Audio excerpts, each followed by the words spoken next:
Our exclusive story today, the Labour Party is this morning calling for a ban on early blood tests that can reveal the sex of a fetus at just 8 weeks into a pregnancy. That's after we showed them evidence gathered by this programme that found that thousands of British women are using an online forum to discuss using the prenatal blood test called NIPT, which is available at private clinics and can be bought online, to determine whether they're due to have a boy or a girl. And some of those women are using that information to have an abortion when they discover they're due to have a girl. Labour MPs are concerned that the pressure on women in some South Asian communities in Britain to have a boy is forcing some women to take such steps. Our reporter Amber Hack has this exclusive film which contains flashing images at the start. They said, "You're having a girl."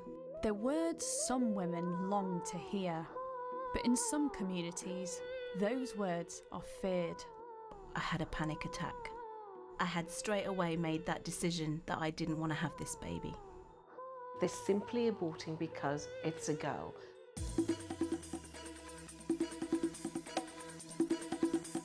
We speak to women who admit they lied to doctors about why they were seeking abortions. It's toxic in our community where we're devaluing women, where women themselves are complicit in the abuse.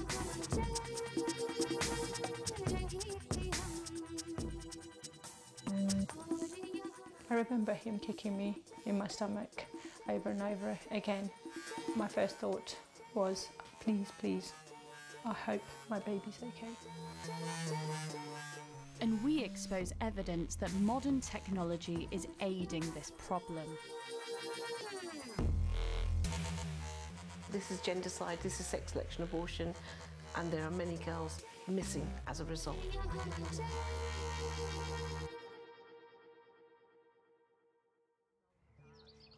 In the UK, if you're pregnant, you can usually find out the gender of your baby at an NHS scan from around 18 weeks. But for women in some communities, finding out they're carrying a girl can mean an end to their pregnancy. We've come to meet Zara. That's not her real name. She's Sikh and lives in London. We were a family of 5 girls, and every time my mum had another daughter, everyone would come to the house as if they were coming to mourn, not celebrate the birth of my sister. It would be like they'd come and say, "Oh my God, another girl, another daughter. Next time, God will give you a son." For them, it's like a burden. My fear was I didn't want to go through what my mother went through. So when did you find out that you were going to have a girl? When I went for the scan and I asked if I could find out the gender of the baby, they said, "You're having a girl." As soon as I found out, I had a panic attack. I panicked. I had straight away made that decision that I didn't want to have this baby. And Zara's story isn't an unusual one. Here at Gina, we deal with victims from honour-based violence, forced marriages, and sex selection abortion is a form of honour-based violence. We have many women who have told us that they've had coerced or forced abortions. We've had many women who've been thrown down the stairs, stomachs kicked because they're having their second or third girl. I know women who've told me that I wasn't allowed to breastfeed my baby girl because my mother-in-law didn't think she was worthy of having my breast milk. This is the real plight of some of these women. And no wonder they are resorting to sex selection abortions, because they've got no choice, because they don't want to be homeless, they don't want their marriages to fail, simply because they couldn't give birth to a boy. Having an abortion because of the gender of the fetus is illegal here, apart from some rare exemptions. But as women are unlikely to admit to this, it's nearly impossible to detect. Would you say it was quite easy to bluff it with the doctors that you wanted an abortion for another reason? I believe so. They never asked me was it because of the gender. They asked me why I wanted the termination, and I said it was because I couldn't cope with having another child.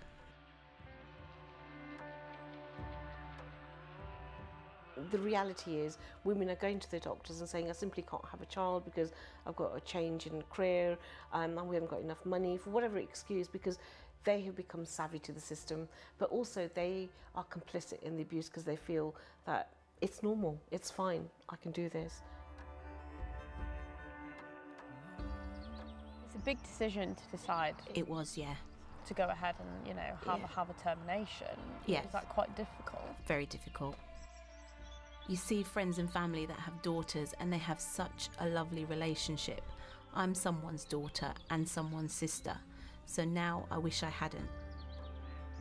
I do live with that regret.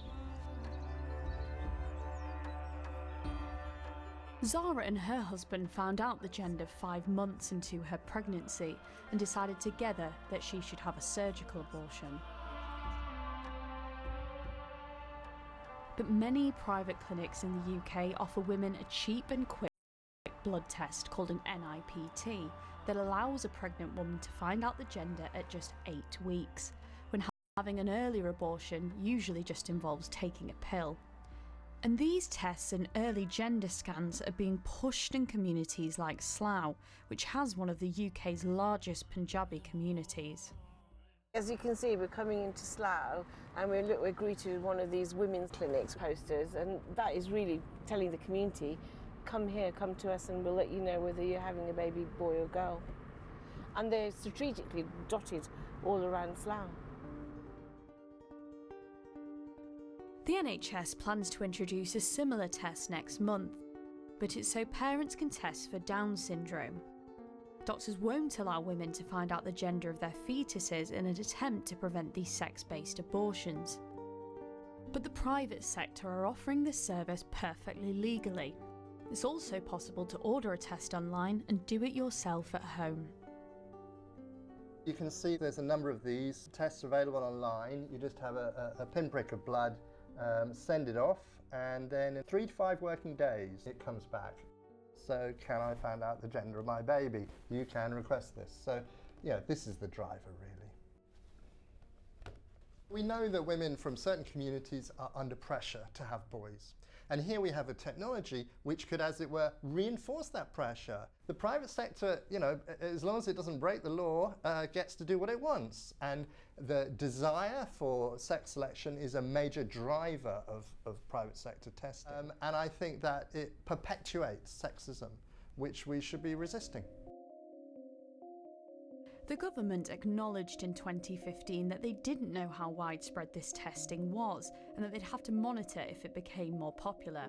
They've told us that NIPT isn't meant to be used for gender and say they'll continue to monitor the evidence. And our investigation has suggested thousands of women in the UK consider using NIPT testing as a way to carry out gender selection. So this forum here shows just how common this attitude actually is. It gets more than 10,000 posts each year from British women. So this woman is posted, I was wondering if there's someone on this board who had terminated due to gender. She then goes on later to say, I need a son to heal me. My only bet is NIPT followed by continuation only if it's a boy. This woman is saying that she is considering a termination and just cannot bear the thought of another girl. One of the threads is even called extreme gender disappointment. And it says this area is for people who are considering abortion or other methods that are considered very extreme. I've seen the disappointment that some South Asian families feel when they have a girl. For example, you don't really give sweets out unless you've had a boy. But it is shocking to learn about this more extreme end of things, that this prejudice can really lead to healthy fetuses being aborted just simply for this reason. And organisations say we really need to start seeing this as part of honour violence against women. And some women are exposed to physical violence from their husband or in-laws for expecting a girl. It was an arranged marriage. I got married in Pakistan. Like Aisha, whose identity we're protecting. When he came here, I had my first child, which was a girl. After having my daughter, I felt as if I had disappointed the family. There was abuse that started to build up. When I had my second child and we went for a scan, the nurse told me that it was a little girl. He didn't say a word to me. There was silence all the way home and I was very scared because he used to hit me. There was a lot of violence. When I got home, my firstborn started to cry, and I was trying to calm her down. As I was calming our daughter down, he came into the kitchen and he was angry, started hitting me. I was on the floor. Then he just kept on kicking me in my stomach. I was scared. I just remember thinking, please, please, don't harm my baby girl. The next thing I remember, I kept becoming unconscious. When I gained my consciousness, my daughter was screaming. She was crying, and my neighbours had heard her screaming, so they came to help me. I was very lucky that the baby survived. My husband, he left, and a week later he sent me a divorce through the post. Aisha was taken into a refuge and now she's remarried. She went through with her pregnancy. But is there political will to stop this? We showed our findings to the Labour Party, who are now saying early gender testing should be banned. For any clinic to be marketing, in terms of gender determination, I think is absolutely deplorable, and I think that needs to be stamped out.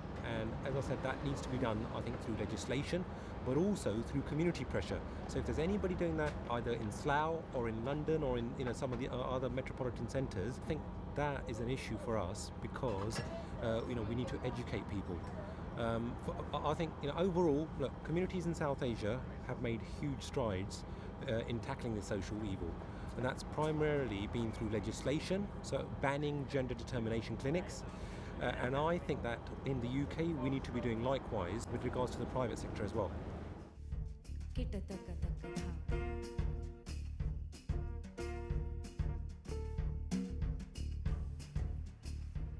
I think not only do the government not understand there's an issue around sex selection, abortion, but also organisations, charities and statutory sectors aren't asking the questions. And it's a toxic in our community, it's insidious in our community, where we're devaluing women, where women themselves are complicit in the abuse. I don't think the government want to regulate. They just don't like it in any sector. Countries like China and India have recognised the problem of sex-selective abortion. So if we allow it, people will come here as tourists and they will find this out, and it will facilitate those sex-selective abortions. And I think that it perpetuates sexism, which we should be resisting. Women are still treated like dirt. They're not respected, and there's still not any support from the parents. My mother would wish me to carry on with marriage. Even the one that you were in, do you think, despite what happened, she would have wanted you to stay in that? Yes. And I just feel I need protection for women and for our daughters. This is gendercide, this is sex selection abortion. It's going on in India, it's going on in China, and yes, it's going on here. And there are many girls missing as a result.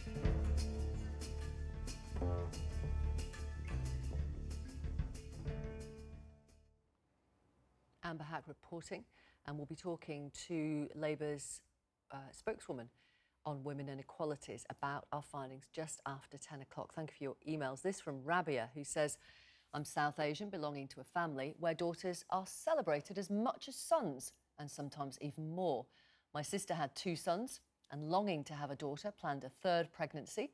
It was a son again. After her initial deflation, she carried on with the pregnancy. It's about women empowerment and education, no matter what their background. This is just one story from our region. Pauline on Facebook says it's a woman's body and therefore a woman's right to do as she wishes. Lucia on Facebook says, and yet again, what choice does the baby have? I understand fully the argument to save the woman's life in certain emergencies, but to abort a child just because they are a girl, I'm sorry, but I will always be a voice for the child with no voice. Thank you for those. Do keep them coming in.